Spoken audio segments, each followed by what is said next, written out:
Okay, so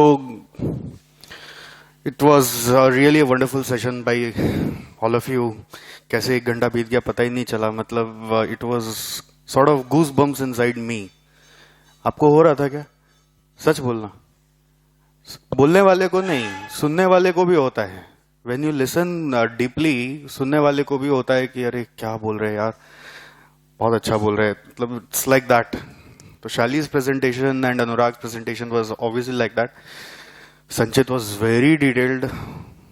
तो पूरा फंडा ही पूरा समझा दिया संचित. एंड अमित का मोटिवेटिंग था, इंस्पिरेशनल कोटेशन से वो शुरू किया. मतलब it was deep detail and then stories and then ending things with very logical. If you combine all four, it was altogether a wonderful session. Now guys, today's session is on fundamental analysis. Okay, नाम सुने क्या आप लोग? कितने लोग सुने fundamental analysis? पहले ये वर्ड सुना हुआ है? हाथ हाथ हाथ हाथ हाथ हाथ हाथ. नहीं सुना है? जिंदगी में पहली बार है? हाँ, पहली बार. आदित्य पहली बार हाथ नहीं उठाना. Okay, thank you.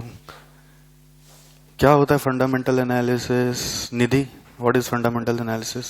No, don't read this.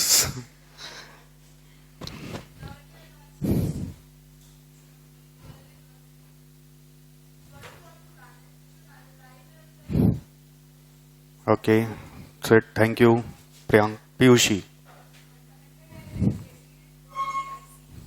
About EIC. Okay, okay. ठीक है, got your point. Anyone else? One more. जल्दी जल्दी. कौन? अनुराग, व्हाट इज द आंसर? मुझे ये बताओ, जरूरी क्या स्टॉक का ही फंडामेंटल देखेंगे? आपकी शादी का बायोडाटा आ गया मेरे पास. क्या देखेंगे? टेक्निकल देखेंगे, फंडामेंटल देखेंगे? टेक्निकल नहीं देखेंगे, फंडामेंटल देखेंगे. Are you getting the point? Inquiry बैठाते हैं ना, फेसबुक प्रोफाइल में जाके चेक करो, म्यूचुअल फ्रेंड्स खोजो, हाँ कहाँ रहता है आदमी भेजो, कहाँ जॉब करता आदमी भेजो, पता लगाओ क्या क्या पढ़ाई किया है, पास्ट के चाल चलन क्या रहे हैं और भविष्य में क्या क्या कर लेगा. फंडामेंटली तो है, right? There are several parameters, right? मैं करेक्ट? पैरामीटर्स है तभी फंडामेंटल एनालिसिस हो पाता है. फंडामेंटल एनालिसिस हम लोग अपने बॉडी का भी कराते जब डॉक्टर के पास जाते हैं. When we go to doctors, right? वो फंडामेंटल चेक करते हैं. वो प्रोसेस है उनका, नब्स चेक करना, ब्रीदिंग चेक करना. So it is very necessary when we are going to make our portfolio with several stocks. We should know in and out of the stocks, because दुनिया का एक रीत है दोस्तों, जो करोगे ना उसके लिए उल्टा कुछ बोल देगा. जैसे ही आप बोलोगे अरे मैं एचयूएल का शेयर लिया, पागल हो गया क्या? एचयूएल का क्यों लिया? पीएनजी का लेना चाहिए था. ये क्यों किया? जैसे ही आप बोलोगे कि भाई मैं आईटीसी में भी थोड़ा दिमाग लगा रहा हूं, क्या आईटीसी? पागलपंती एकदम. तुमको जाना चाहिए रॉयल एशियन मोटर्स में, अभी वो भाग रहा है, मारुति में भाग रहा है, क्या आईटीसी? सो होगा क्या? आपका कॉन्फिडेंस खत्म. तो आप जो सोच के चले थे, कुछ बेसिस होना चाहिए जिससे आप उस डिसीजन पे टिके रहो. डिसीजन पे टिके रहने के लिए you need fundamental analysis. Otherwise there are always, मतलब हम लोग खुद ही अपने ही बिलीफ को तोड़ना शुरू करते हैं कि हम सोच के तो चला था, पता नहीं सही चल रहा है कि गलत चल रहा है. So the more stronger you do this analysis, the longer you can be there with that stock. You can basically get married to that stock. मतलब the concept of fundamental analysis actually came with the idea of getting married to that stock. मतलब रिश्ते जोड़ने की बात हो रही है. और रिश्ते कोई ऐसे एक दिन दो दिन का मजा के लिए नहीं है. एक दिन दो दिन वाला मजा लेने तो अगला सेशन के लिए इंतजार करिए. टेक्निकल सिखाया जाएगा आपको, वो एक दो दिन के लिए है. Just enjoy 1-2 days, okay? But fundamental is for getting married, like that.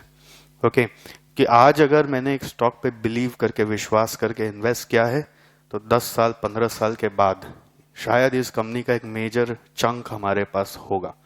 तो किस पैरामीटर्स पे ये सब देखा जाता है, किस तरह से देखा जाता है? उसका एक रियल वर्ल्ड इंस्टेंस, हालांकि ये फंडामेंटल एनालिसिस आप सबके सिलेबस में एसएफएम में आता है, बट जिस तरह से आता है वो बहुत ही एकेडमिक है, बहुत ही कैलकुलेटिव है, रियल वर्ल्ड में उतना जरूरत नहीं पड़ता है। किस तरह से रियल वर्ल्ड में आप उसको अप्लाई करेंगे, that you are going to see here. Okay, there are popularly two approaches in fundamental analysis. One is your top-down approach, another is bottoms-up approach. Top-down approach, like Piyushi was saying, it is all about EIC, economy, industry, and company analysis. First, you identify the economy where you're going to invest, then the industry, that is the sector, and then the company which you are picking up, right? Similarly, there is a reverse way. You just target the company, and based on company's performance, you can go to identify how industry is performing and then how economy is performing. Generally, we have seen that top-down approach is more healthier approach for investors. If you funnel down from economy to company, you get better conclusions. For a company, we always say industry and economy acts as a comparing parameter. जैसे आपने intermediate में वो ratio analysis पढ़े ना, standard norms होते थे ना कुछ रेशियोज के, याद है? करंट रेशियो का स्टैंडर्ड नॉर्म क्या होता था? 2:1। अब वो 2 कहाँ से आया अभी तो पता नहीं, वो रटाया गया। बट रियल वर्ल्ड में हमेशा 2 ही बेस्ट है क्या? We don't know, that was academic. But in real world, what is best now, where we should compare, that you get to know from your economy and industry. So economy, industry usually acts as a comparing parameter कि ये होना चाहिए, ये desired level है, and then your company's actual data is there. Company may be little above the economy or industry or below. So based on certain parameters, you identify your best company. Guys, at the end of this session, you will be taking away how you have to filter out of say 50 stocks. If you have to filter 2 stocks where you can put your life earnings, जिंदगी का पूंजी आप वहां पे put करके चल सकते हो आने वाले 10 साल 15 साल के लिए, वो आप यहाँ पे सीखने जा रहे हो. So just be cautious and be 100% aware of what is going to be discussed here. We can obviously share more resources with you in our group, but for the time being, आप अगर इसका कुछ notes votes भी थोड़ा बहुत लिखना चाहते हो तो you can take it up, because there is a practical activity after this. After this, you will be given a practical activity which will be presented by you again, and what it will be, that is going to be a surprise. But for the time being, you have to at least understand. मतलब आपको यहाँ पे patient बना के आपका checkup नहीं करने हैं, आपको डॉक्टर बनना है और फिर आपको खुद पेशेंट्स आइडेंटिफाई करके चेकअप करके बताना है कैसे इलाज किया जाएगा. Okay, so next is fundamental analysis करने के रिसोर्सेज कहां से मिलेंगे? एनी आइडिया रिसोर्सेज कहां से मिलेंगे? शैली, कैसे फंडामेंटल एनालिसिस होगा? हाँ, कहां से डेटा कहां से आएगा? ऑब्वियसली इंटरनेट से सर्च करेंगे बट कैसे, क्या नाम से सर्च करेंगे? Annual reports. Very good, thank you Aditya. ना, the first and important data is annual reports. But annual reports किसका होगा? इकोनॉमी का, इंडस्ट्री का, कि कंपनी का? कंपनी का. तो कंपनी का रिसर्च जब करना है आपको, तो it's we say publicly available information. It's not just about annual report. Whatever information are public, all those form the data of your fundamental analysis for a company, correct? And उसके पहले अगर मैं economy और industry की बात करूं तो वो कहां से पता चलेगा? इकोनॉमी इंडस्ट्री कहां से पता चलेगा? जल्दी जल्दी जल्दी, कहां से जानोगे इकोनॉमी के बारे में? जीडीपी से. और कुछ? Very nice. और कुछ? साक्षी, कहां से पता चलेगा इकोनॉमी कैसा चल रहा है? अभी जैसे बोल रहे हैं ना, India is fastest growing economy, कैसे पता चलता है? मार्केट माने, मार्केट माने शेयर मार्केट माने, हाँ, सेंसेक्स, निफ्टी, वो इंडिया का इंडिकेटर है, करेक्ट? उसी तरह से इंटरनेशनल इंडिकेटर्स भी है. किसी को पता है यूएस का इंडिकेटर? और नास्डाक, डाउ जोन्स और S&P 500. जापान का किसी को पता है? निक्की नहीं, निक्की. ओके, वेरी नाइस, आप लोग को काफी नॉलेज ऑलरेडी है. तो it's just simple data as you can see here. Economy and industry के लिए what is most easiest way to gather is market index related facts, and of course the other factors like she said GDP and also RBI policies and all, or federal bank policies or their rates and all also guides you how economy is performing. And for companies it is all financial statements. One thing that you skipped, but we are going to talk about this particular thing in detail, that is financial ratios.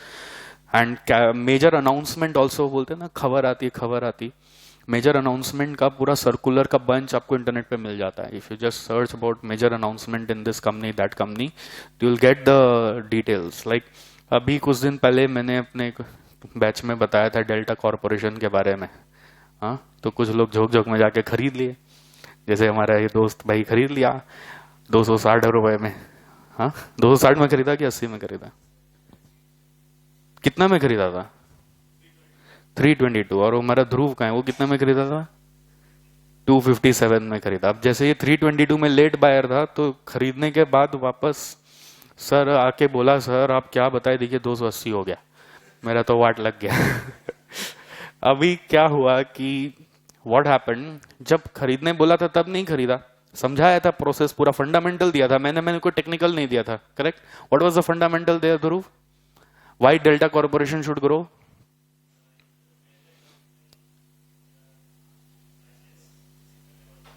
Licence मिलने वाले थे, और क्या था उसका पता है आपको? Delta corporation is a company which actually, किसी को पता है? हाँ, कसिनो चलाता है. और दिसंबर जनवरी से ज्यादा कसिनो कहाँ चलता है भाई? कहीं नहीं चलता है. And it was supposed to get more licenses to operate around coastal areas of the country. तो उसके अनाउंसमेंट के कारण उसमें बहुत अच्छी खबर चल रही थी फंडामेंटली. और दिसंबर जनवरी में देखिए, जुआ खिलाने वाला कंपनी कभी बर्बाद नहीं होता, जुआ खेलने वाले बर्बाद होते हैं. तो आप जुआ खिलाने वाली कंपनी में अगर बोली लगा दिए तो आपका काम बनना चाहिए. बट बीच में अचानक 322 जाके 270 80 वापस आ गया. Reason being there was a major announcement, it has released ESOP to its employees worth some crores. तो ऑब्वियसली आप समझते हैं क्या, नंबर ऑफ सप्लाई अगर शेयर्स का बढ़ जाएगा तो प्राइस एक बार तो गिरना ही चाहिए. तो मेजर अनाउंसमेंट पे ध्यान नहीं किया, इसलिए भटक गए. But any way fundamental is not about this temporary earnings.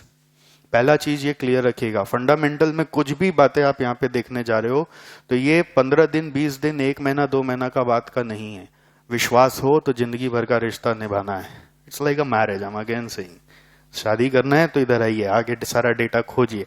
आप इसके ओनर ऐसे बनिए कि आप 10 साल तक इसके ओनर बने रहे तो भी गम ना हो. अगर आप 2-3 दिन 2-3 महीने का सोच रहे हो तो fundamental is not going to help you. Because छोटी छोटी बातों से वो अगर ऊपर नीचे हो रहा है तो विश्वास सबसे ज्यादा इंपॉर्टेंट आ जाता है. मतलब होता ये देखिए, स्टॉक मार्केट में सबसे इंपॉर्टेंट चीज जो आप लोग सुनते भी होंगे अपने जो स्टॉक मार्केट में दिमाग लगाते हैं उनसे, कि हम जिस पे विश्वास करके खरीदते हैं फिर उसी विश्वास को खुद ही चैलेंज कर देते कि यार मैंने क्या किया. तो उस विश्वास को बनाए रखने के लिए ये फंडामेंटल एनालिसिस होता है. Okay, so another thing is major announcement, उसको बहुत फॉलो करना पड़ता है. Another is management and promoters के बारे में, long term prospects and forecast के बारे में. And one more special thing that we will talk about in this session is the term moat. Moat is actually a term coined by Warren Buffett, which indicates competitive advantage of a company. Competitive advantage means how that company is going to be superior as compared to all its competitors. ये मोट अगर आप समझ गए तो आपको बहुत easy लगता है स्टॉक को पिक करना. तो that moat actually helps you to be with the stock for a long time also. So for that we'll talk a little later. Now let's come to the economy part. Economy part के लिए we know that it's market index. Market index Indian context में अगर हम बात करें तो what are those? Nifty and Sensex. जल्दी जल्दी आपको जो पता है, निफ्टी कितने स्टॉक से बना हुआ है? 50 स्टॉक से. सेंसेक्स 30 स्टॉक से. निफ्टी जब स्टार्ट हुआ था that was year 94. 5 अभी आएगा. That was year 95. You see, November 3, 1995. It started with an index of 1000 and a base capital of 2.06 trillion. अच्छा, 1 बिलियन रुपया में कितना करोड़ होता है भाई? जल्दी. अरे इतना टाइम नहीं देंगे. बिलियन मतलब कितना कितना जीरो, इतना टाइम नहीं देंगे. हाँ, 1 बिलियन मतलब 100 करोड़, 9 जीरो. और 1 ट्रिलियन मतलब कितना कितना crore? 1 trillion is how many crore? Lakh, 1 lakh crore, 1 lakh crore. So when Nifty started, it started with rupees 2.06 trillion and it took 21 years to rise from 1000 to 10,000. तो can you imagine the size? कितना करोड़ से वो शुरू हुआ था? 2 लाख करोड़ से, और आज उसका इंडेक्स वैल्यू 10,000 हो गया, 10 टाइम्स हो गया, तो 20 लाख करोड़ पहुंच चुका है इन 21 years. And that's the growth chart of Nifty. अभी आने वाले ये 2000 के बाद सबसे ज्यादा ग्रोथ मार्केट इंडेक्स में दिखता है. मतलब स्टॉक मार्केट में सबसे ज्यादा बूमी ईयर 2000 के बाद से दिखने लगा है. ओके, निफ्टी का एवरेज कंपाउंडिंग रिटर्न 11.6% गया हुआ है. And similarly, we have the details of Sensex. Similarly, we have the details of Sensex, where the base period is 1979, where it started with 100, and now it is. What is today's Sensex? What is yesterday's Sensex? Huh? 32,960. अरे बाप रे, exact याद है. And what is Nifty? 10,000 something चल रहा है. मतलब 33,000 34,000 वो टच करके आया और ये 10,000 पार करके चल रहा है. Very nice, you are updated. Okay, so Sensex is the oldest one. Sensex is comprised of how many stocks? 30 stocks. क्या 30 स्टॉक्स जस्ट 1979 में जो चूज किए थे आज भी वही है? हाँ, कब कब चेंज होता है? कब कब चेंज होता है? जब इच्छा तब चेंज हो जाता है. डेली चेंज होता है तब? हर 6 महीना में चेंज होता है. हर 6 महीना में रिव्यू करके चेंज किया जाता है. निफ्टी का कुछ फंडामेंटल्स आप लोग को मालूम होना चाहिए. ये फंडामेंटल हेल्प करते हैं. अगेन मैंने जो बोला आपको, कंपनी को कंपेयर करने में with the market. When you are comparing company with the market, that how your company is performing, you need to know the market data. That's very important. The current fundamentals of Nifty is showing a P ratio of 26 and PB. What is PB ratio? P तो आप सबको मालूम है, price earning, MPS by EPS. What is PB? No, PB is price to book value. Price to book value. And dividend yield is, how do you calculate dividend yield? Dividend by market price. Very good, dividend by market price. So can you see the real facts? 26, 3.45 and 1.11. And if you'll see the similar facts of Sensex, it is almost close. What is it? What is it? 25, 3.11 and 1.13. Almost close. तो एक question हमेशा आता है जब मैं नया नया stock market में दिमाग लगाना शुरू किया था कि एक ही स्टॉक दोनों जगह लिस्टेड है, निफ्टी में और सेंसेक्स में, यानी कि एनएसई में, बीएसई में, तो किधर ट्रेड करना चाहिए? हाँ, किधर ट्रेड करना चाहिए? कहां ज्यादा रिटर्न मिलेगा? आप देखिए ना, एवरेजिंग सब एक ही है. It's just a matter of some पैसा एंड ऑल. कोई उतना डिफरेंस क्रिएट नहीं होता. पता नहीं है, जब स्टॉक ब्रोकर से बात करते हैं ना, वो लोग निफ्टी निफ्टी ज्यादा करते हैं, एनएसई ज्यादा करते हैं. क्यों करते हैं वो? उनका एक अपना थ्योरी है. हाँ,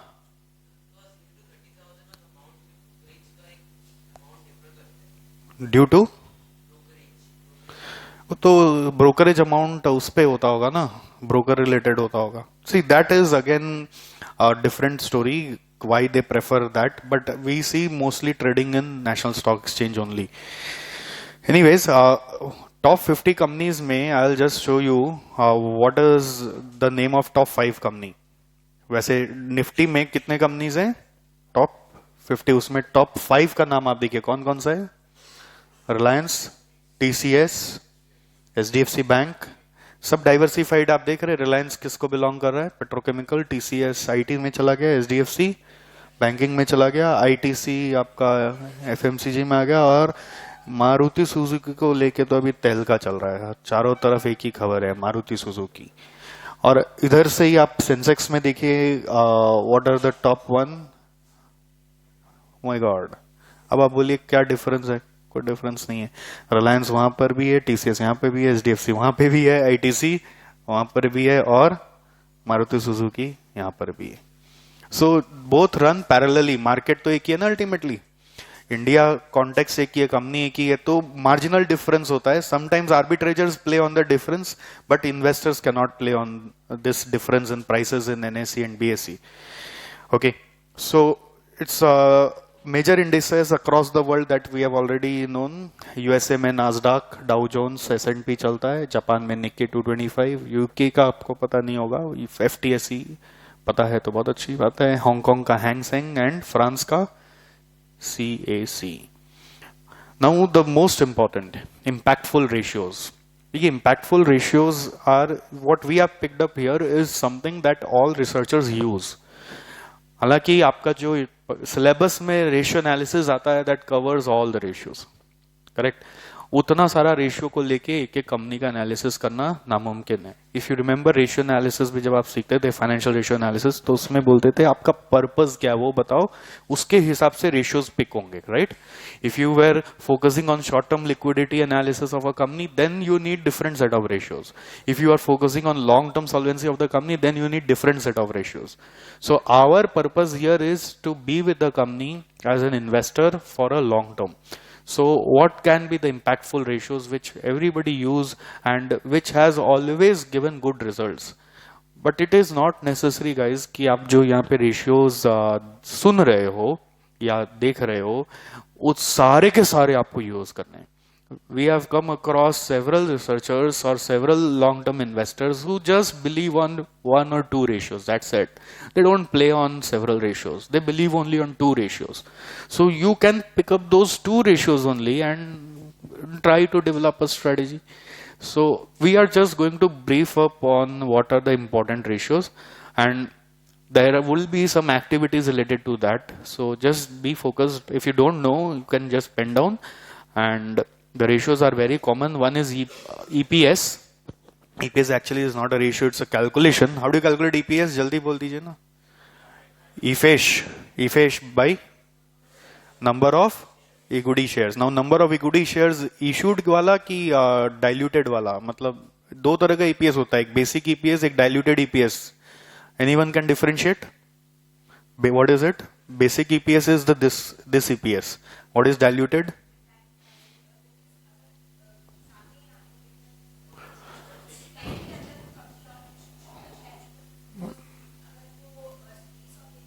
हाँ, नंबर ऑफ शेयर्स जो आप डिनोमिनेटर में ले रहे हो, thank you Priya, number of shares जो आप लेके आ रहे हो डिनोमिनेटर में, उसमें आप क्या क्या जोड़ देते हो, ईसॉप और कन्वर्टेबल डिबेंचर्स और कन्वर्टेबल प्रेफरेंस शेयर्स, उसके जो नंबर ऑफ शेयर्स हो सकते हैं जिसका कमिटमेंट हो चुका है, वो सबको अगर डिनोमिनेटर में लेते हो तो डाइल्यूटेड ईपीएस भी आता है। तो some researchers see always diluted EPS, some see basic EPS, some see both. तो it depends on how you are visualising. Okay भाई, दुनिया के लिए हम लोग जनरली बोलते हैं, दुनिया के लिए हम लोग जनरली बोलते हैं, आप लोग ये अपने एसएफएम में भी पढ़ते ही रहते हैं कि we are studying all finance only to maximise wealth, right? Say as an investor we wish to maximize our wealth. As a company's finance manager, what is the main objective of any finance department of the company? Is to maximize wealth of the shareholders. And what is the indicator of wealth? कहां से wealth आता है? And it is just this parameter. कमाई है तो wealth है। आज wealth है जरूरी नहीं है, अगर आज कमाई करने की क्षमता है तो wealth है, करेक्ट? वही शादी में भी क्या देखते हैं, छोरो कितो कमावा, ये देखते हैं ना, हाँ, कितो कमावा, महीना का कितना कमाता है, बस वही देखते हैं। और ये सवाल भी बड़ा संगीन होता है, कोई आके लड़कों को पूछ ले कितना कमाता है तो खून गरम, जैसे लड़कियों को पूछ ले भाई एज क्या है ये बताइए, सही बताइए, तो खून गरम उनका, वैसे ही हमसे पूछ ले। बट सच ये है कि आप अगर कमाते हैं तो ये आपका वेल्थ क्रिएट हो सकता है। तो earning is always the sole indicator of this wealth game. Okay, earning per share से ही डिराइव हो रहा है। What is it? P ratio, price earning ratio, price by earning. इसमें एक पॉइंट आता है, प्राइस अर्निंग रेशियो, जैसे अभी मैंने आपको दिखाया था निफ्टी का, वो कितना था अप्रॉक्स? निफ्टी का पी रेशियो क्या चल रहा है 25 और सेंसेक्स का 26। आपको पता है यूएस में क्या चल रहा है? किसी को पता है? Any guess? 100? अरे बाप रे, इतना पीछे नहीं है इंडिया। 5? हाँ, इट्स अराउंड 42। तो क्या लगता है, बढ़ेगा घटेगा?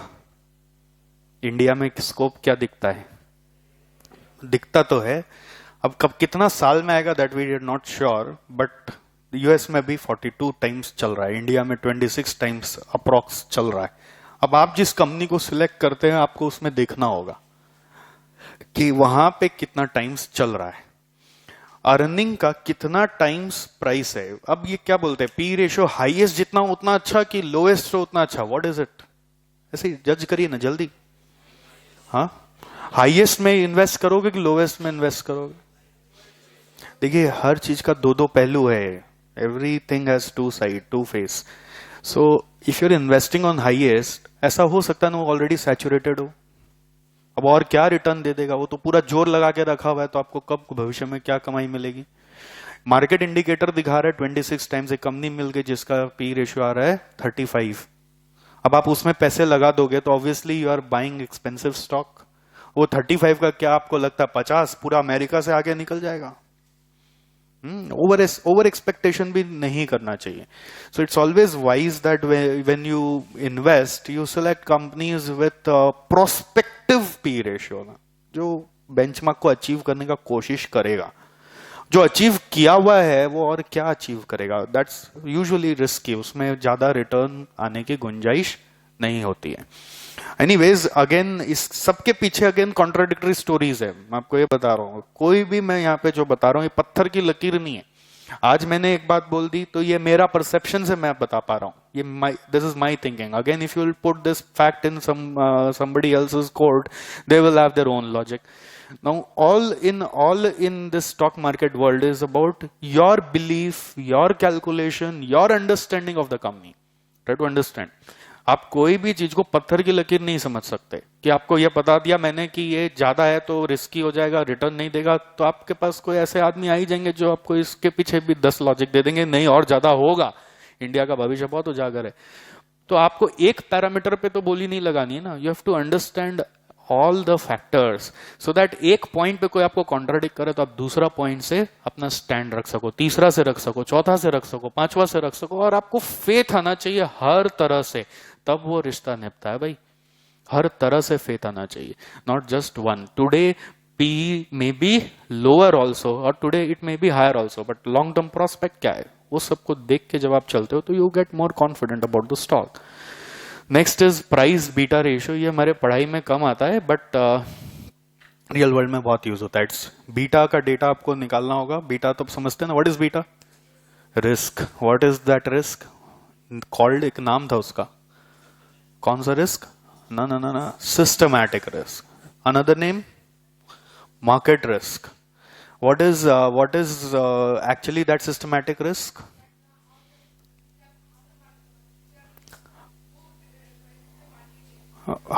If market index is moving, then how the stock price will move, right? Or say if market return is moving, then what change in return will the stock show, correct?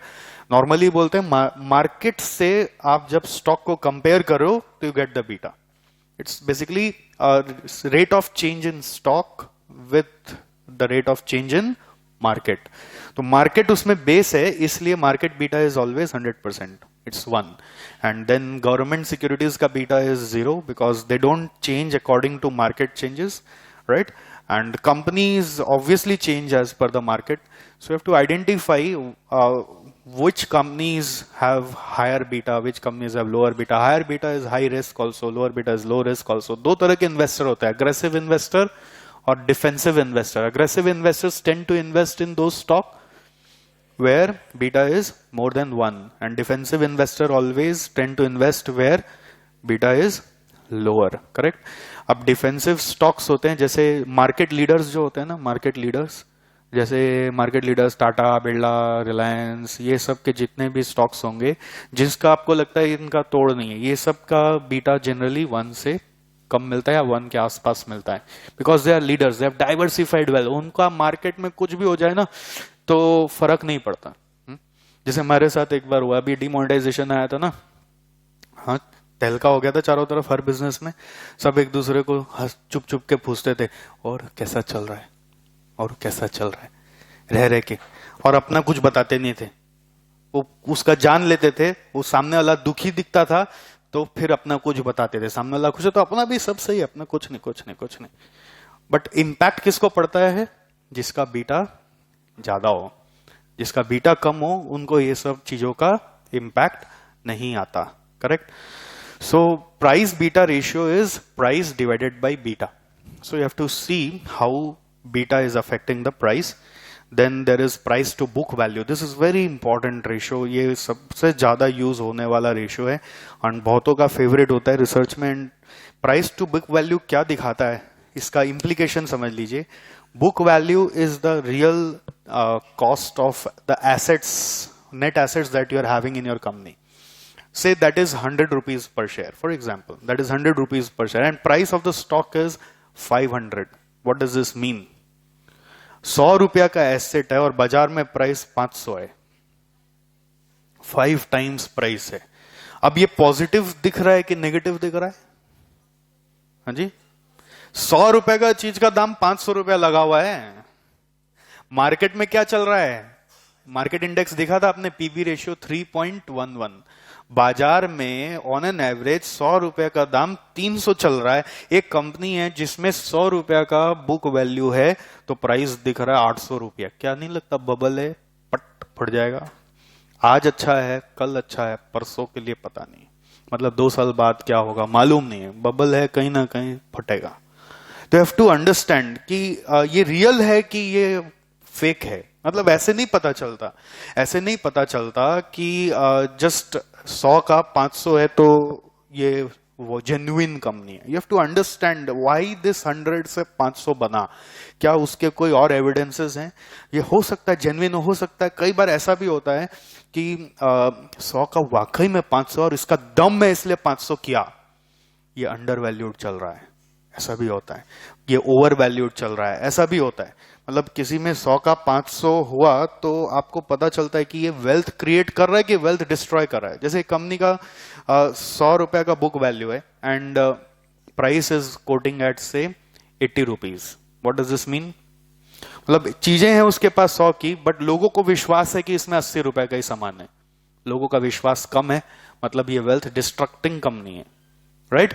वहीं उसके पास चीजें हैं 100 की और उसका 200 दिख रहा है वैल्यू, मतलब लोगों का विश्वास उसमें क्या आ रहा है कि ये 100 का 200 शायद कर लेगा. ऐसा भी लगता है शायद 100 का 200 कर लेगा, 100 के एसेट से 200 अर्निंग्स बना लेगा, तभी उसका वैल्यू वो लोग 200 बना रहे हैं. देखिए प्राइस कैसे आता है आपको पता है ना? How do you get price of any company today? Say what is traded price is different, but actually calculate कैसे करते हैं आप? It is the present value of future cash flows या future earnings from the company. That is the price. तो price is represented as 200 and book value is represented as say 60 rupees. तो book value 60 है और price अगर 200 दिख रहा है, what does this indicate? मतलब फ्यूचर प्रोस्पेक्ट बहुत साउंड हो सकता है या बबल हो सकता है.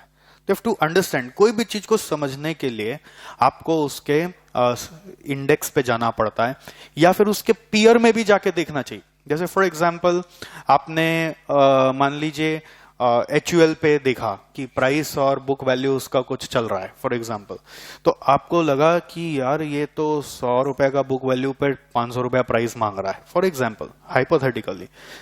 तो ये सच है कि झूठ है ये समझ नहीं आ रहा. तो क्या करना है? एक पीयर का उठाना है. उसमें भी ऐसा ही है क्या? पूरा इंडस्ट्री ऐसे चल रहा है क्या? उस सेक्टर का उठाना है, उसमें भी वैसे ही चल रहा है क्या? तब तो जेन्युइन है. बट अगर 100 का 500 दिख रहा है और बाकी सबका 100 का 200 ही दिखता है, तो यहां तो कुछ घोटाला है भाई, यहां तो कुछ गड़बड़ चल रहा है, ओवर इन्फ्लेटेड चल रहा है. तो you have to take a step back and you have to understand why they are having such kind of thing. Maybe you have to find some other factors कि वो किस basis पे ये बोल पा रहे. क्या वाकई में उनका कोई कॉम्पिटिटिव एडवांटेज है इसलिए वो सुपीरियर हो रखे. So price to book value we say ये बुद्धि खोलने वाला रेशियो है कि जो हकीकत है और जो खबर है उसमें डिफरेंस कितना है। ये सबसे पॉपुलर रेशियो है जो लोगों को यूज करने का आदत होता है। एंड इसमें फॉर्मूला भी देखिए, आप बुक वैल्यू जो लेते हो वो कैसे लेते हो, it is stock price divided by, its not the book value that we learn in our books of accounts, it is total assets minus intangible assets and liabilities. Okay, तो total assets जो है balance sheet का, उसमें से इनटैंजिबल्स को हटाकर आप book value consider करें। Okay, lower PB ratio would mean that the stock is undervalued. However, it could also mean that something is fundamentally wrong with the company. Similarly, higher also can be that indicator. Okay. Next, debt to equity ratio is very common. It is, we say, double-edged sword. सुनते हैं क्या ऐसा? Double-edged sword, दो धारी तलवार है। क्यों? एक तरफ आपको कम पैसों से ज्यादा बड़ा बिजनेस करने का मौका मिलता है। You can buy bigger assets from less of your own money because rest is financed by debt. Correct? तो इस तरफ से दुश्मन कटेंगे, इस तरफ से आपका हाथ भी कट सकता है। दो धारी तलवार मतलब उधर दुश्मन भी कटेगा, इधर हाथ भी कटेगा। हाथ कैसे कटेगा? इंटरेस्ट का चाप, इंटरेस्ट का बर्डन आएगा, राइट?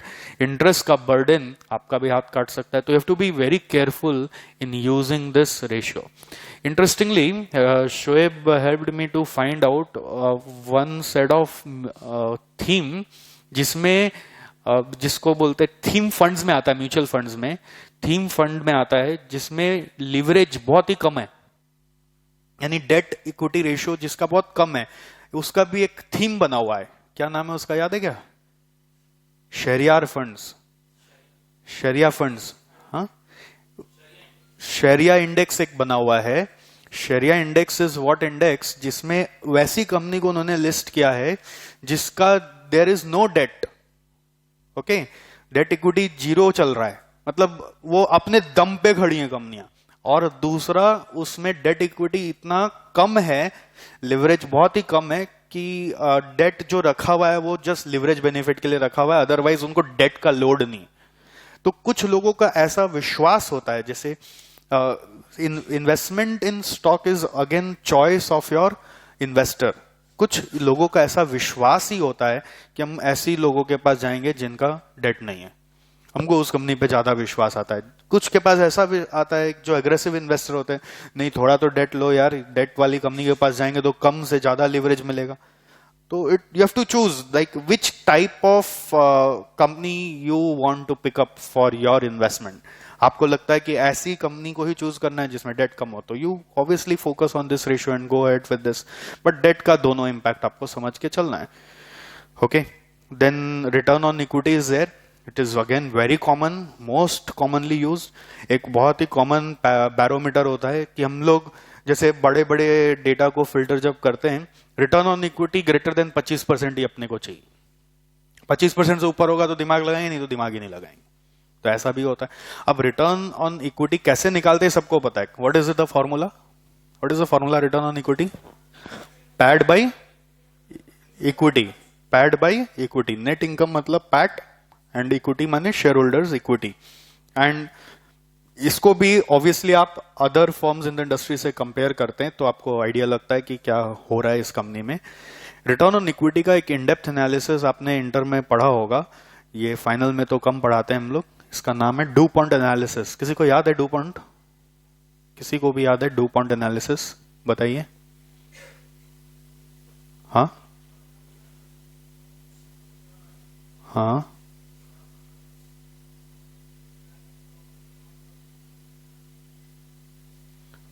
ठीक है, बैठिए और बेटर होगा। डू पॉइंट एक्चुअली एक कंपनी यूएस का है जो फाइनेंस एडवाइजरी का काम करता है।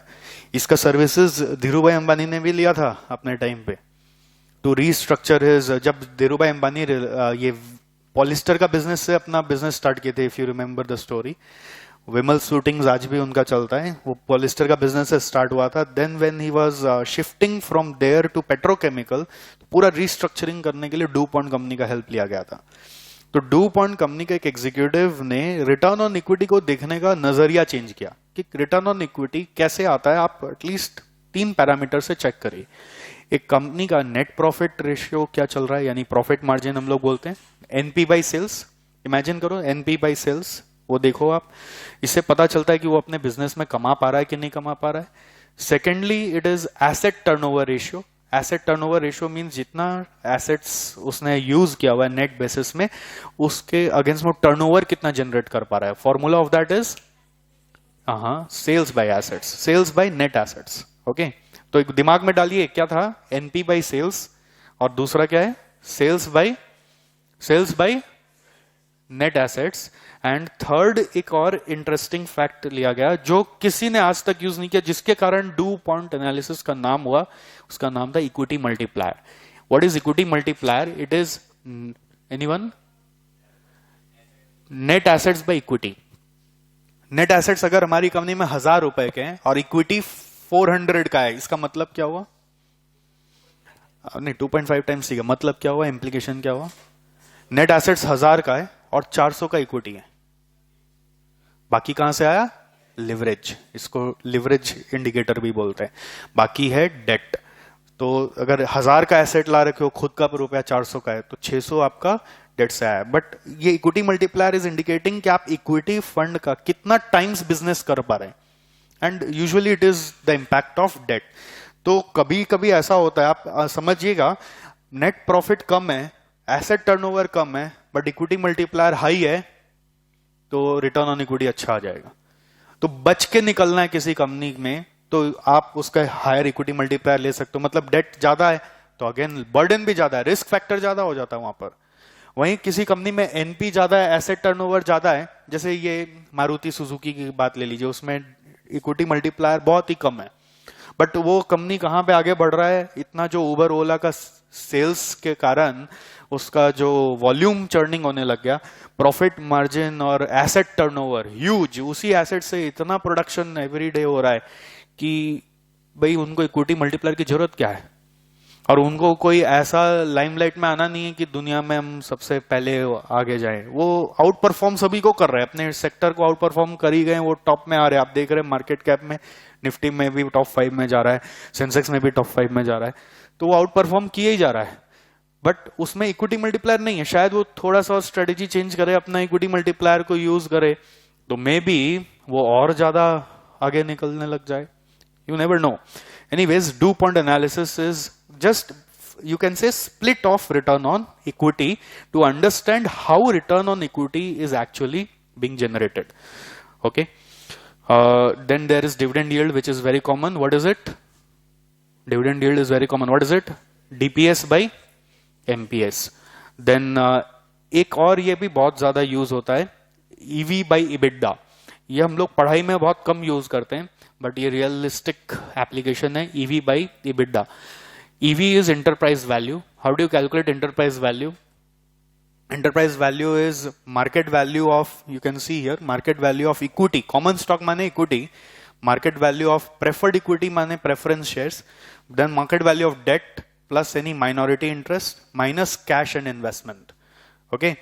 So that is actually enterprise value. It is basically the sum total of equity minus sometimes they equity plus debt आप बोलते हैं ना, debt plus equity. हाँ, debt equity से आप बैलेंस शीट अप्रोच से याद है क्या, debt plus equity is capital employed बोलते थे हम लोग। हाँ, अनुराग मेरे साथ मेरे बैच में भी एक क्वेश्चन रेज किया था ब्रिटानिया का एनुअल रिपोर्ट को लेके, याद है? हम लोग जब कंपनी का नेट एसेट्स पकड़ रहे हैं, तो नेट एसेट्स में usually in our study we take in our academics, क्या अलार्म बज रहा है? ओके, फोन बज रहा है। ओके, नेट हम लोग जब पढ़ाई करते हैं तो नेट एसेट्स मतलब कैसे कैलकुलेट किया करते हैं बैलेंस शीट से? कैपिटल एम्प्लॉयड कैसे निकालते हैं? हाँ, fixed asset plus current asset minus current liability करते हैं, तो इसी को नेट एसेट बोलते हैं। और उधर से निकाले तो डेट प्लस इक्विटी, यही करते हैं। बट रियल वर्ल्ड में थोड़ा सा डिफरेंट है। रियल वर्ल्ड में डेट प्लस इक्विटी भी ले रहे हैं, और एक नया चीज क्या सिखाया आपको, minus cash minus non trading investment. समझ गए? ये भी यूज होता है, but minus non trading investment we use in our academics also, but we don't use minus cash. ये माइनस कैश को लेके हमारा एक डिस्कशन भी हुआ था कि that is a prevalent thing. Company क्या करता है ना, ये सोचता है कि हमारे पास सरप्लस कैश है तो हम लोग उससे कभी भी डेट पे कर देंगे। तो enterprise value is comprised of equity plus debt plus you can say less cash and less any kind of investment if you have. That is supposed to be adjusted to find out the capital employed, which is only we are calling as enterprise value. And enterprise value के साथ एक और term है EBITDA. EBITDA का full form पता है आपको? Earnings before interest, tax, depreciation and amortization. Okay. ये इबिडा इसलिए बोला जाता है, देखिए रियल वर्ल्ड में ना जब हम लोग बिजनेस करते हैं एज अ बिजनेसमैन, हमें डेप्रिसिएशन अमोर्टाइजेशन का याद कभी नहीं आता, कभी नहीं आता। कब याद आता है पता है? जब इनकम टैक्स का अमाउंट निकाल रहे होते हैं। इतना ज्यादा क्यों है, देख तो डेप्रिसिएशन डाला कि नहीं डाला। Otherwise through out the year हम लोग फोकस किस पे करते हैं, बस अर्निंग्स आ रहा है कि नहीं आ रहा है। और फाइनेंस हुआ है रुपया तो इंटरेस्ट लास्ट में देना ही है, वो तो कोई उपाय नहीं है उसका, कोई स्किप नहीं है। इंटरेस्ट के लिए कैश फ्लो ज्यादा देखा करते हैं, बट बिजनेस में earnings before interest, depreciation and amortisation ज्यादा देखा करते हैं। ओके, ऐसे ही एक हमारे स्टूडेंट थे नीरज, कभी आप लोगों को मिलाया था मैंने, याद नहीं है। वो टाटा ग्रुप का कैपेक्स डिपार्टमेंट में काम करते हैं, टाटा ग्रुप का कैपेक्स डिपार्टमेंट में। तो कैपेक्स डिपार्टमेंट में कैपिटल बजटिंग उसका सारा दिन का काम है। उसने अपना एक्सपीरियंस बताया कि सर अब मुझे पहले दिन ये पूछा गया how will you evaluate a capital project, तो हमने बोल दिया एज यूजुअल एनपीवी पॉजिटिव होगा तो करेंगे। बट एनपीवी पॉजिटिव होगा वो रियल वर्ल्ड में ज्यादा चलता नहीं। बोलते हम लोग, वो उन्होंने मुझे सिखाया सर कि हम लोग कोई भी प्रोजेक्ट को अगर इबिडा उसका पॉजिटिव दिख रहा है आने वाला 5 साल में तो कर लेते। इबिडा पे ज्यादा फोकस करते, प्रेजेंट वैल्यू पे हर समय फोकस नहीं करते। इबिडा अगर 5 साल का पॉजिटिव दिख रहा है तो हम लोग प्रोजेक्ट कर लेते हैं। तो that is that importance of EBITDA. Typically below 10 is considered healthy. ज्यादा होने से एंटरप्राइज वैल्यू बाय इबिडा ज्यादा होने से वही बबल जैसा दिखता है। It is best to identify companies within the same industry. अगर आप बैंकिंग सेक्टर में से एक बैंक को पिक करना चाहते हैं, कौन सा बैंक बेस्ट होगा, तो EV by EBITDA is the best measure. Sometimes some people again say कि आप ये भी देखो कि ये कंपनी लेजिटिमेटली कितना कमा रहा है। आज कमा रहे हैं तो सरकार के प्रति भी आपका रिस्पॉन्सिबिलिटी, आप इनकम टैक्स पे करते हो कि नहीं करते हो। तो इसमें भी होता है, जैसे इनकम टैक्स का रेट तो आप बोलते हैं 30%। द फैक्ट इज कोई भी कंपनी 30% रेवेन्यू का टैक्स या इनकम का टैक्स नहीं देता है, वो किसी न किसी तरह से प्ले कर जाता है। इसलिए तो चार्टर्ड बनते हैं हम लोग, है ना। तो आपको कैसे टैक्स बचाना है, अब आप टैक्स बचा बचा के अल्टीमेटली आप इतना टैक्स ले आए कि it is just coming to 4% और 5% of your total revenue. That means you are not considering your basically environment of business as your own environment. आप चाहते ही नहीं सरकार आपके सराउंडिंग में डेवलपमेंट करे, तो हमें लगता है कि वो लेजिटिमेटली बिजनेस नहीं कर रहा, वो खाली विंडो ड्रेसिंग कर रहा अपने फाइनेंशियल स्टेटमेंट्स का। ये भी बहुत इंपॉर्टेंट होता है। एक बैलेंस शीट ऐसा आ रहा है जिसमें आपको दिख रही कंपनी लिस्टेड है, इमेजिन करिए, और उसका टैक्स जो वो पे कर रहा है that is coming only say 2% of the revenue. मतलब ये कंपनी तो सब फर्जी डेटा डाल रखा है ना बैलेंस शीट में, विंडो ड्रेस बैलेंस शीट है। ऐसा बैलेंस शीट पे हम लोग क्या रिलाई करेंगे। तो टैक्स ज्यादा देता है तो समझ में आता है ना कितना रियलिस्टिक फिगर्स वो डाला है। करेक्ट, कोई बैलेंस शीट में टैक्स का फिगर मन से नहीं डाल सकता, एनुअल रिपोर्ट में कोई भी फिगर मन से नहीं है। अगर टैक्स का फिगर जेन्युइन है और उससे आप रेवेन्यू कंपेयर करके देख रहे हो तो आपको लगता है कि ये जो डेटा आप लेके एनालिसिस कर रहे हो वो सारा रियलिस्टिक है। Correct, okay. So the question arises, इतना सारा रेशियो तो देख लिया, अब उठाना कैसे है, पिक करना है ना। अल्टीमेटली खेल क्या पिक करने का। मैंने आपको क्या बोला, रियल वर्ल्ड में क्या होता है, इतना सारा रेशियो कोई यूज नहीं करता, कोई 2 रेशियो पे खेल जाता है। जैसे वैरन बफेट की स्टोरीज में आती है, वैरन बफेट का मैं एक रेकमेंड करूंगा, एक डॉक्यूमेंट्री यूट्यूब में है, 1 घंटा 28 मिनट का उनकी जिंदगी का डॉक्यूमेंट्री। कितना लोग ने देखा है? जो देखा है ना खून खोल जाता है उसका दिखने के बाद। तो अभी का अभी हम इस कंपनी का शेयर लेगा ही लेगा, बट लेने की औकात नहीं है। बक शेयर का एक शेयर कितने का मालूम है क्या? हाँ, कितने का है?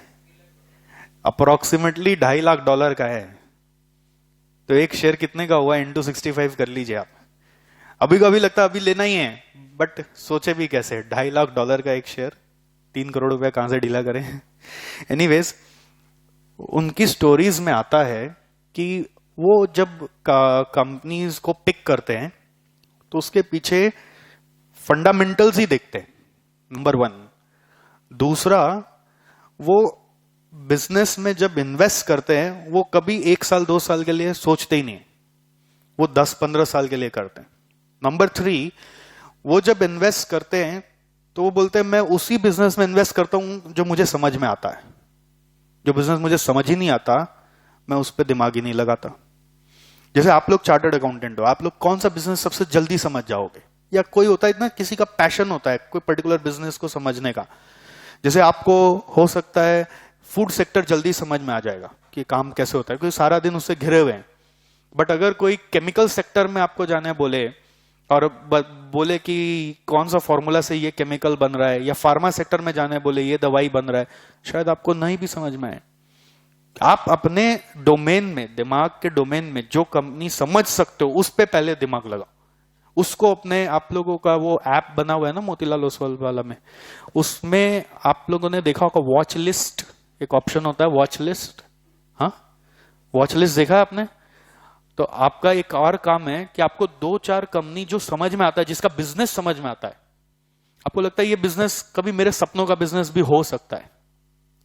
एक होता है ना, जैसे आप लोग कई बार मेरे से मिलते हो काउंसलिंग में, सर करना अपना बिजनेस है। क्या चीज का? सर मुझे अपना बेवरेज फैक्ट्री खोलना है। तो बेवरेज फैक्ट्रीज को स्टडी तो करिए, कैसे? कोको कोला का शेयर्स और ऐसा कोई बेवरेज बनाने वाला कंपनी का शेयर्स वॉच लिस्ट में डालिए, उसका सारा फंडामेंटल्स पढ़िए। तो it is as good as doing your own beverage business if you are watching that business, watching that stock. जो आपको समझ में आ रहा है उसको वॉच लिस्ट में डाल दीजिए और उसका ट्रैकिंग देखिए, उसके अनाउंसमेंट्स को पढ़िए, उसके फंडामेंटल्स को और प्रोस्पेक्ट्स को, उसके बारे में न्यूज़पेपर आर्टिकल्स को पढ़िए। तो you get more stronger knowledge about the company. And जब आपको एकदम अंदर से आवाज आ जाए अब सही मौका है, तो पुट योर मनी। वॉच करते रहिए ना, 1 साल से वॉच करिए, 2 साल तक वॉच करिए। जब कॉन्फिडेंस 100% आ जाए, हर पैरामीटर से ग्रीन सिग्नल दिखने लगे, put your money and put it for 10 years and enjoy the returns. भाई वॉरेन बफेट का रिटर्न उनके शुरुआती सालों में कम आया था, ये आपको पता ही होगा। वो तो 70-80 साल के हो गए तब जाके वो वर्ल्ड के रिचेस्ट में आए ना, करेक्ट? वो कोई 40 साल के थे तो वर्ल्ड रिचेस्ट नहीं थे, बिकॉज उन्होंने वैसे वैसे डील किए अपनी जिंदगी के कि मुझे रहना है उसके साथ 50 साल। भाई अपना शॉर्ट टर्म नीड्स कहीं और से पूरा करता रहा, छोटा छोटा कंपनी से, बट बड़ा डील को कभी टच नहीं किया। और वो बड़ा डील इतना बड़ा हो गया कि उसका वेल्थ का काउंटिंग ही नहीं हो पा रहा है। ओके, तो हाउ टू पिक में उनकी थ्योरीज कुछ ऐसी थी। अब आपको अपनी थ्योरी खुद बनानी पड़ती। इसमें ऐसा नहीं कि आप उनके ही पाथ पे चले, या it is easy to walk on similar path, but when you make your own path it is incomparable. वैसे वॉरेन बफेट की डॉक्यूमेंट्री से एक बात और समझ में आती है कि उन्होंने भी किसी से सीखा था, और उनके टीचर थे, आपको नाम पता है क्या? Benjamin Graham. उनका एक बुक भी आता है, it's the most recommended book for each one of you. अगर आप रियल में स्टॉक मार्केट सीखना चाहते तो एक बुक आपके पास होना ही चाहिए। आप डाउनलोड करके पढ़िए या खरीद के पढ़िए। The book name is the intelligent investor, the intelligent investor bye Benjamin Graham. Warren Buffett खुद बोलते हैं मैं आज जो कुछ भी हूं इसी बुक के कारण हूं। एंड आप उनकी अगर जिंदगी की इन्वेस्टमेंट पैटर्न को चेक करोगे तो वो पूरा उस बुक से कॉपी पेस्ट है, पूरा कॉपी पेस्ट है। मैं आपको ये बता सकता हूं कि वो खुद बोलते हैं मैं तो उसी बुक से सीखा हूं, उसी बुक को फॉलो करता हूं। बेंजामिन सर मेरी जिंदगी में नहीं होते तो मैं यहां नहीं होता। तो वही चीज आपको बता रहा हूं कि आप भी शायद शुरुआत के लिए उस लाइन से स्टार्ट कर सकते हो। फिर जब आप एक्सपीरियंस हो जाते हो तो you get your own way of thinking also. Obviously Warren Buffett also got his own way of thinking which was not there in book, but you need some direction to start with. And उसी से inspire होके मैंने भी कुछ points वहीं से उठाए आपके लिए कि सबसे पहले वो इंटेलिजेंट इन्वेस्टर का कुछ समराइज्ड पॉइंट्स है। इसका मतलब ये नहीं कि आपको बुक नहीं पढ़ना है, आपको बुक पढ़ना है, बट उसका कुछ इंटरेस्टिंग फैक्ट्स है जो आपको हेल्प करता है स्टॉक को पिक करने में। It is one obviously the long term prospect of the company, कि आपको एक कंपनी से जोड़ने का क्या लॉन्ग टर्म प्रोस्पेक्ट दिख रहा है, कि उससे समाज को क्या फायदा होगा। आपको अपना फायदा खाली नहीं सोचना है, उस कंपनी ने ऐसा क्या किया हुआ है कि समाज उसके ऊपर निर्भर रहेगा, तो वो आपको खोजना जरूरी है। Financial strength and capital structure के लिए वो सारा रेशियोज हमने देखा, करेक्ट। देन डिविडेंड रिकॉर्ड के लिए भी एक बहुत इंपॉर्टेंट बात आती है, जो बेंजामिन ग्राहम भी बोलते थे, जो वैरेन बफेट भी बोलते थे। कुछ लोग यंगस्टर्स में यूजुअली ऐसा नहीं मानते।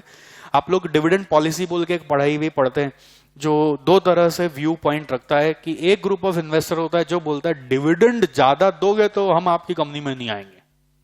क्यों? ये जो डिविडेंड ज्यादा दे रहा है वो ग्रोथ कैसे लाएगा, अर्निंग्स तो बांट दे रहा है, री इन्वेस्टमेंट का अपॉर्चुनिटीज नहीं है। वहीं दूसरे ग्रुप ऑफ इन्वेस्टर होते हैं जो बोलते हैं डिविडेंड नहीं देगा तो हम नहीं आएगा। क्यों?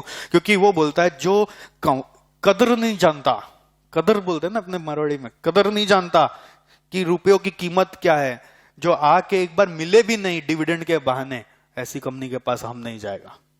अरे ठीक है, मैं नहीं बोल रहा जितना अर्निंग किया सारा मुझे दो, कुछ तो दो, अरे कुछ तो दो, रिस्पेक्ट तो करो। जो थोड़ा थोड़ा भी दे ना उसके साथ हम जाएगा। कुछ बोलता है जो अच्छा खासा डिविडेंड देगा उसके साथ ही जाएगा। सबका अपना थ्योरीज है।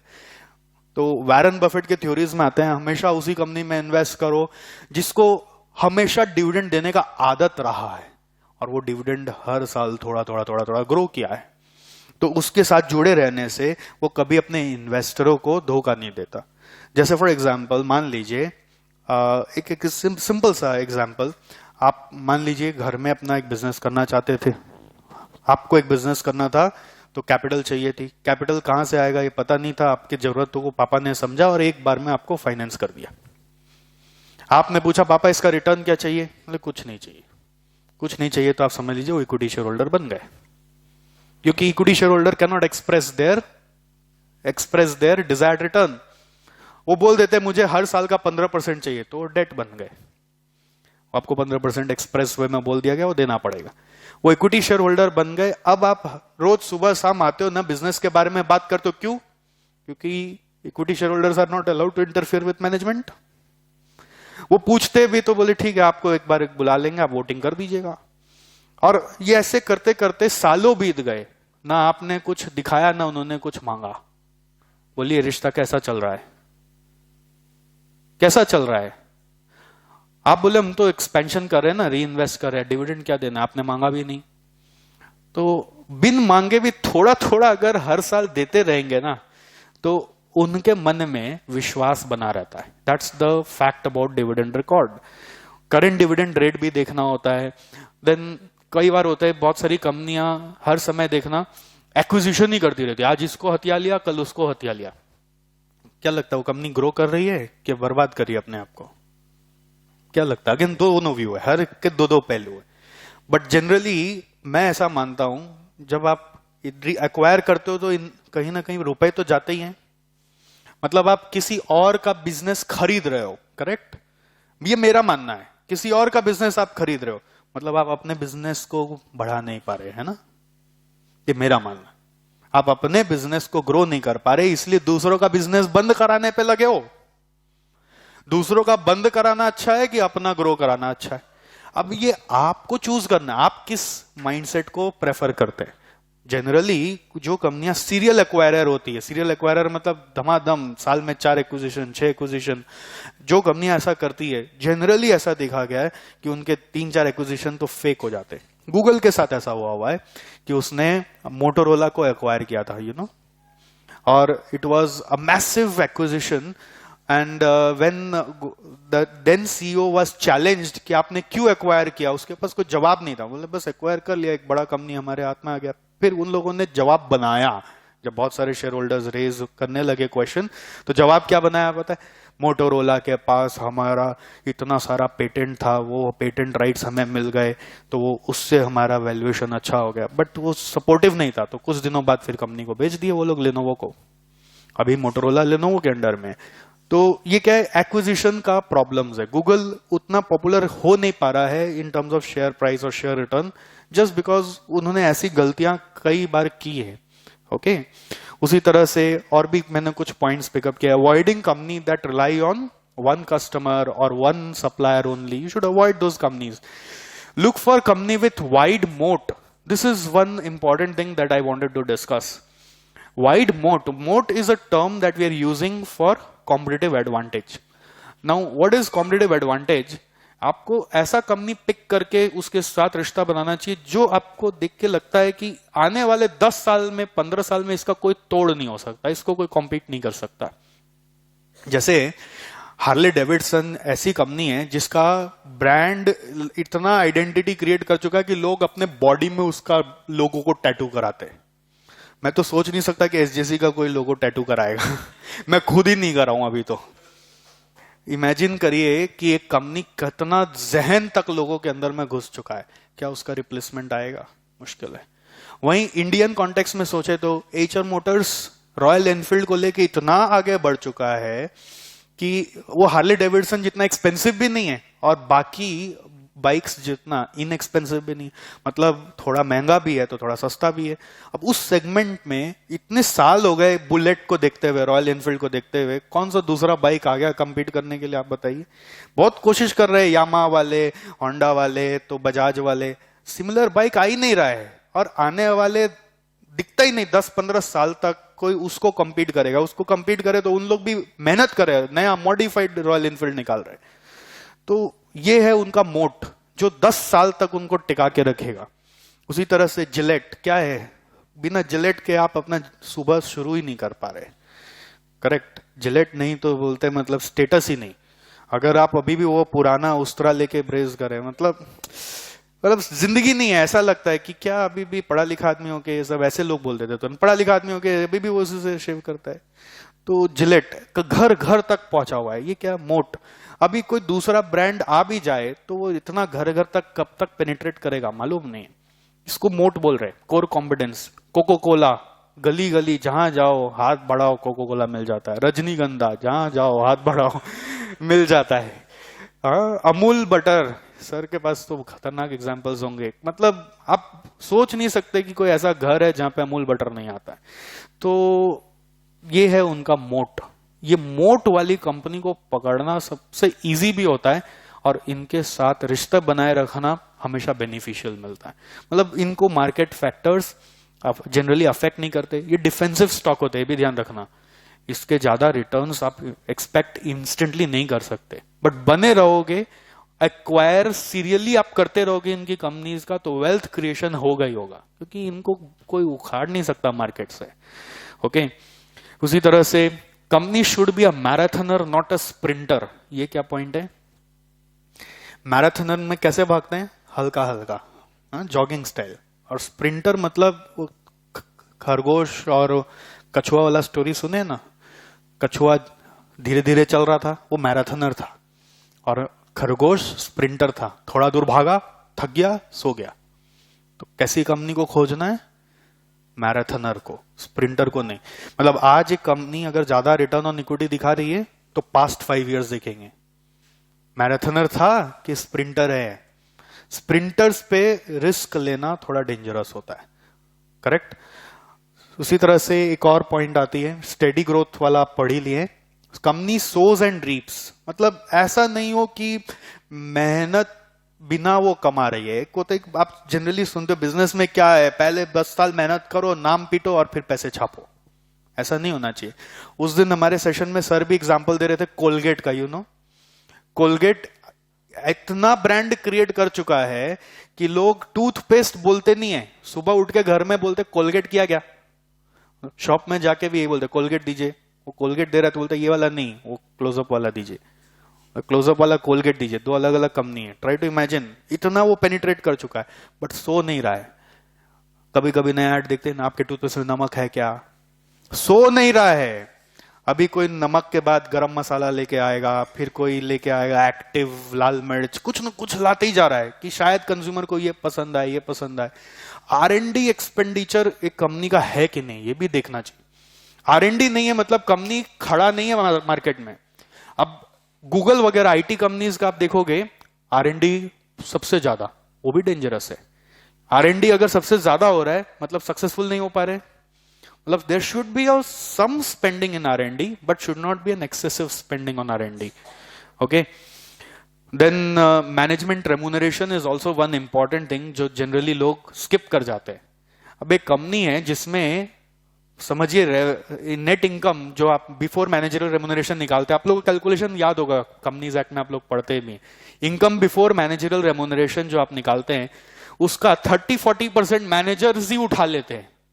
तो कंपनी समाज के लिए चल रही है, शेयर होल्डर के लिए चल रही है कि भाई इंटरनल मैनेजमेंट के लिए चल रही है, इसके ऊपर लोगों का नजर नहीं जाता. उसको भी स्टडी करना पड़ता है कि ये कंपनी किसके लिए चल रही है, इसके मैनेजर्स ही प्रोमोटर्स है क्या, और वो प्रोमोटर्स ही सारा रुपया खुद ही विड्रॉ कर रहे हैं, तो बाकी शेयर होल्डर के लिए क्या छोड़ रहे हैं.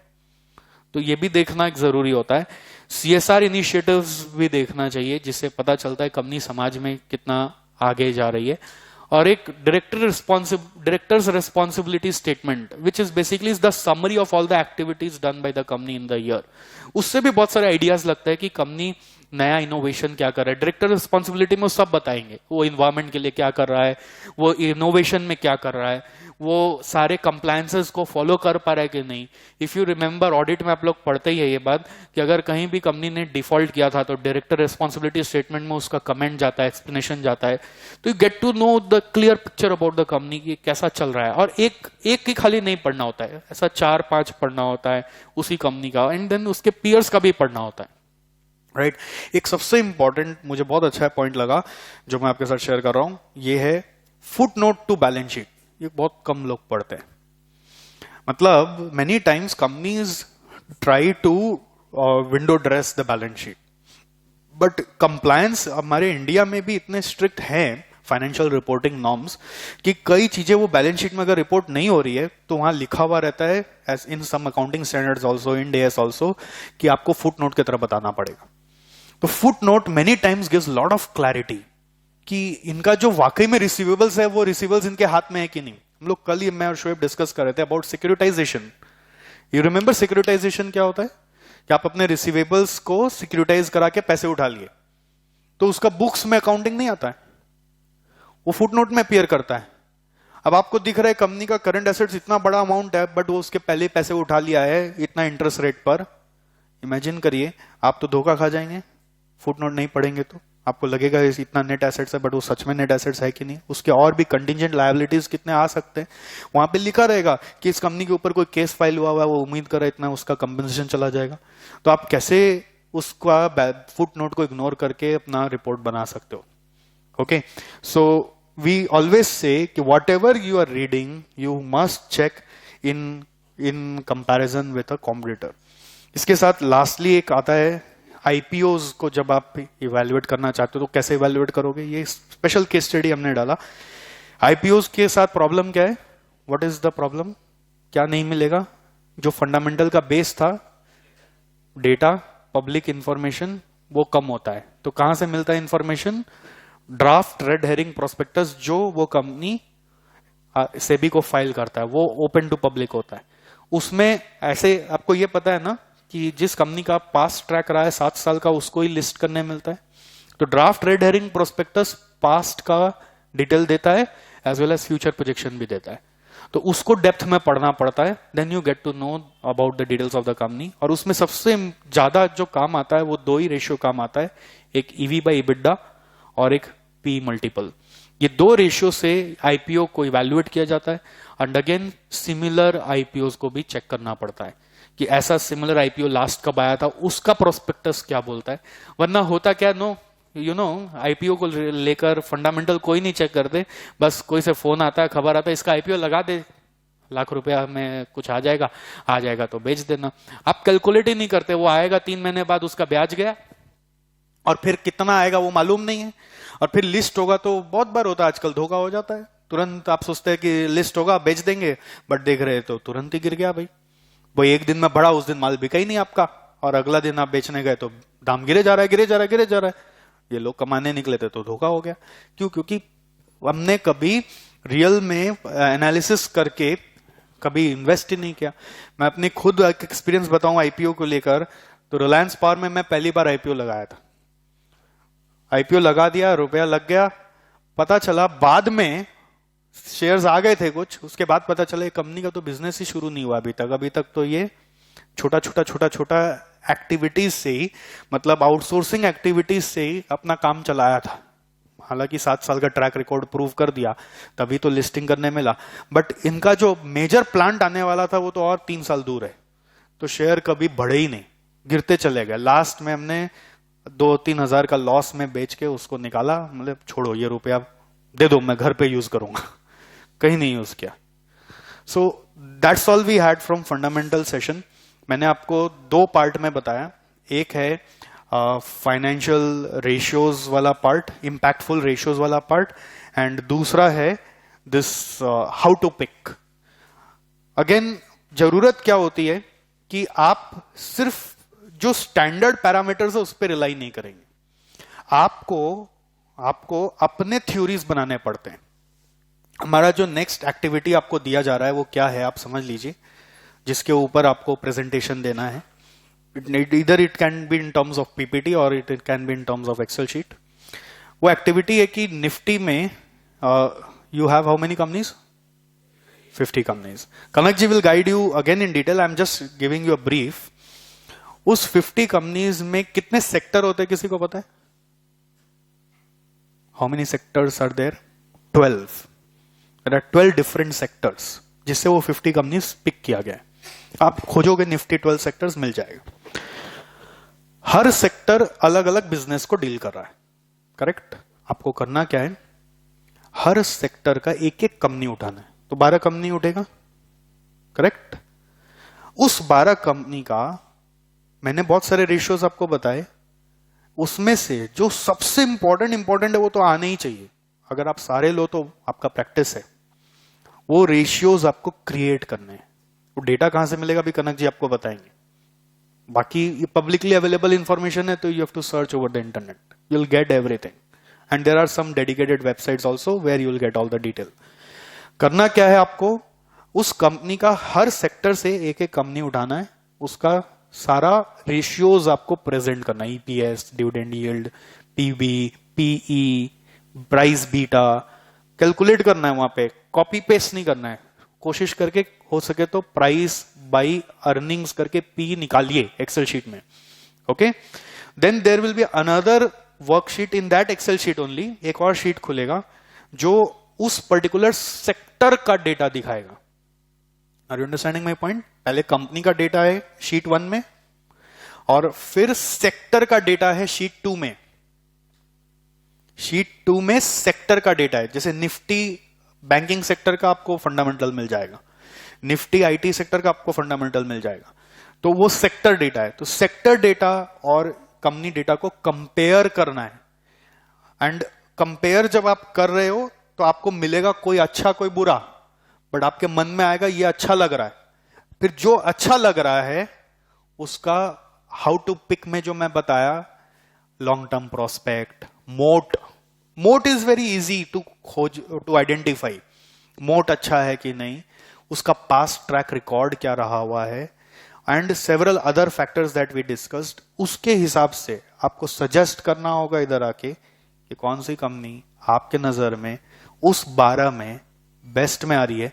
अगर आपको 1 लाख रुपया दिया जाए हाइपोथेटिकली, तो वो 1 लाख रुपया आप उस 12 में से किस किस कंपनी में एलोकेट करोगे?